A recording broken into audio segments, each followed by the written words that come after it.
This is a Fox News alert, a major upset in New York. The chair of the House Democratic Caucus, he's the number 4 in the House, Congressman Joe Crowley, losing by what appears to be a pretty wide margin tonight to a 28-year-old Bernie Sanders organizer who was endorsed by the Democratic Socialists of America. Vogue has this to say about her. 28-year-old Alexandria Ocasio-Cortez might just be the future of the Democratic Party. Meanwhile, the National Republican Congressional Committee says tonight House Democrats, hoping for a post-Pelosi era, are now left leaderless. The only person happier tonight than Nancy Pelosi is the NRCC. Well, let's bring in former pollster and advisor to President Clinton, Mark Penn, and contributing editor at the Daily Caller, Derek Hunter. Welcome to you both. Thanks for having me. All right, Mark, I will start with you. I mean, this is a young woman who, there's a tweet out there tonight of her showing her a year ago, tending bar, kind of a political unknown. And now here she is. She's been a Bernie Sanders supporter. She's for universal health care, federal jobs for everyone, all kinds of pretty far left ideas. And she has upended the number 4 Democrat in the House. Well, look, this is an upset in the finest tradition of upsets. I think a candidate who's not expected to win, who's got some strong views against somebody who's been there a very long time, who somehow spent $3 million and didn't get his vote out. I mean, if you look at the number of votes there, there's 26,000 votes in a district that's probably 90% Democratic. So in reality, very few people voted. She did a great job organizing, and she won. Look, some other challenges of the left, like against Lipinski in Chicago, were beaten back. Here's one where the left picked one up and knocked off somebody who really, frankly, had really gotten out of sync with his district. All right, Derek, how do you think this plays out in the fall? I mean, it sounds like it's a district that will clearly stay Democrat. So if that holds and she comes here to Capitol Hill, it's really now an influx of somebody who is pretty far left. I mean, endorsed by the Democratic Socialists and somebody who has ideas that sound very much in that vein. She will be a backbencher that doesn't really get a whole lot done, but she'll be vocal. She will be a hit on the cable news circuit. She'll be a media celebrity, but she won't exactly be an effective member of Congress. You're turning over somebody in leadership who could get things done for somebody new, a Democratic Socialist of all people, who can't get things done. No new member of Congress can get things done. I'm not exactly heartbroken about it.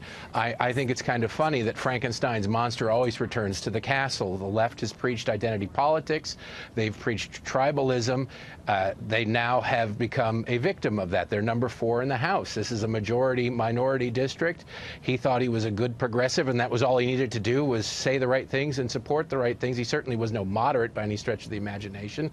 But the idea of a white man representing that district was a bridge too far for many, and so they lost. He got hoisted in his own petard in many ways. I think it's kind of a beautiful thing. Okay. All right. Mark, what do you make about this? Because we've seen this playing out in other places, like in California, where Senator Dianne Feinstein, a long mainstay leadership of the Democrats in the Senate, wasn't even endorsed by her own party there in California because they felt like she was too centrist, and they went with somebody who was much further to the left. Well, but most of these challenges have been beaten back. I think if you look at the overall season, the Democrats come out with a pretty good group. I mean, look, the Republicans right now are completely leaderless. They don't have a message. They have a leader who's quit but won't quit. I don't even know how they run a campaign. They're behind, I think, 7 or 8 points in the overall horse race. They run a campaign based on full employment and 4% growth that the left said was impossible just 2 years ago. That's how you run a campaign. Well, but I think most of the public sees that the Republicans have been unable, even amongst themselves and even with a majority, to solve problems and move legislation. And this week, look, when the crisis arose over what was happening at the border, the congressional Republicans froze, and the president had to come in and do an executive order. Right, but what is the Democratic solution? It's to open the border. It's to anger the mob. I detail this in my book, how they just keep people angry to prevent people from thinking. That seems to be the liberal mantra, is keep the mob riled up, keep people emotional to override logic, and hope to God that whatever violence naturally springs from an angry mob around the country waits until after the election. The Democrats seem to be playing a game of chicken with November, that they can keep this mob angry and motivated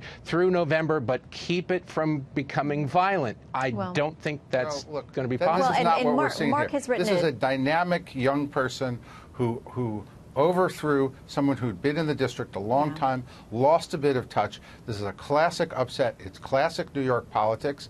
And we don't know what kind of congresswoman she will be. Well, let's give her a chance. All right, we will see. By the way, Mark has written a very interesting piece about social media mobs and all kinds of things that are going on that are upsetting American discourse and our ability to try to meet each other in the middle and get something done. It's a great piece. Derek, congrats on the new book and the success of that as well. Thank you both for being with us. Thank you. Earlier tonight, I spoke with Ben Shapiro, editor-in-chief of the Daily Wire. What do you make of this? Is it an anomaly, or do you think this is a movement?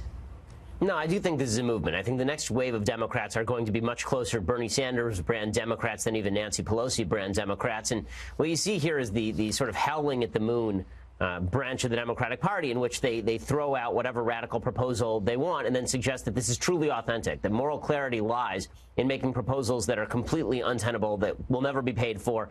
You know, this person was on MSNBC this morning, and she was asked specifically about how she'd pay for all of this, and she proceeded to blab for a solid 2 minutes without giving an answer to that question, because she doesn't have a way of paying for any of this. But, of course, the Democratic base has decided that it is much more important to have somebody who is virtue signaling about why everybody should have a government job and why housing should be government provided than to actually have candidates who have policies that can never be implemented. Yeah, she was talking about President Trump also earlier on MSNBC and calling him a authoritarian hyper-capitalist is the way that she termed him. And, you know, when you look back, let's look back at this shot from President Trump, and the difference in President Obama is how they approach capitalism. If you got a business, you didn't build that. Somebody else made that happen. Nobody's cut regulations like we have. Nobody's created tax cuts like we have. I mean, there can't be sharper voices that are more different on this issue than we've had in the last two presidents, Ben. No question. But and I think that's what the Democrats are picking on, is the fact that the Democrats have always been moving in this direction, or at least they have been significantly in the past 8 years. There's a reason Bernie Sanders came very close to knocking off Hillary Clinton in primaries, and it is pathetic to say that a near octogenarian is the wave of the future, but I think that Bernie Sanders has a lot more acolytes among the under 30 crowd than Hillary Clinton ever did, and this is pretty good proof of that. I thought this was, you know, particularly ironic. Lin-Manuel Miranda, who I think is a genius. I thought Hamilton was wonderful, but I think it's interesting that someone who essentially wrote a musical that is a love letter to the founding fathers and to the Federalist Papers and to Alexander Hamilton is applauding. He's saying, congratulations to you. You know, for this woman who is essentially, you know, not essentially, she's put herself out there as a socialist. What do you make of that? Yeah. And, you know, she's as radical as can be. But, again, it is very easy to virtue signal about policies that have no impact when they're never implemented. Yeah. Bernie Sanders never did anything in the Senate until he ran for president. And I highly doubt that any of the policies that are espoused by Ocasio-Sanchez are really going to result in anything real here, because it's easy to go home and say that big government's going to solve all your problems. When it comes time to hash out the actual legislation, it's going to be pretty difficult to get that stuff passed. So the Democrats, who are so all-fired eager about the new wave of the Democratic future, they may find that this is not in the mainstream. This is a New York district. It has been a Democratic district for 20-odd years. I mean, longer than that. But the person she replaced had been a 10-term congressperson. So it's not as though winning a Democratic primary means you're the wave of the future all across America. It means you want a Democratic Party in New York, for goodness sake. Yeah, well, Joe Crowley didn't show up for the debate. He might be rethinking that at this point. I have about a minute left with you, Ben, and I do want to ask you your reaction to the huge news today, the resignation of Justice Kennedy, and what you think.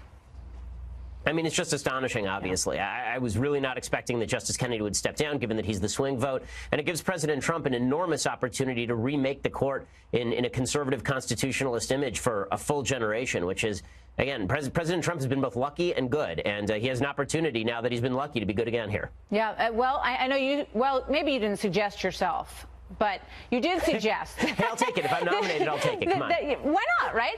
You have nothing else to do. The confirmation hearings would be lit. Exactly, they would be. I think it was Ann Coulter who first suggested back when you were 21, when you were a law student at Harvard, that you would actually make an excellent Supreme Court justice. And as you pointed out today, you'd have a pretty good long run at it, most likely. Yeah, exactly. Maybe there for a solid 60 years. So, Mr. President, if you're looking for somebody who's going to have several decades on the court, longer than anybody else you're looking at, I'll throw my hat in the ring. And if not, I'll just cry myself to sleep. You know what? My Twitter feed is just flowing right now with people who are just jumping on board. Thank you so much, Ben. It's always great to see you. Thanks so much. Good to see you.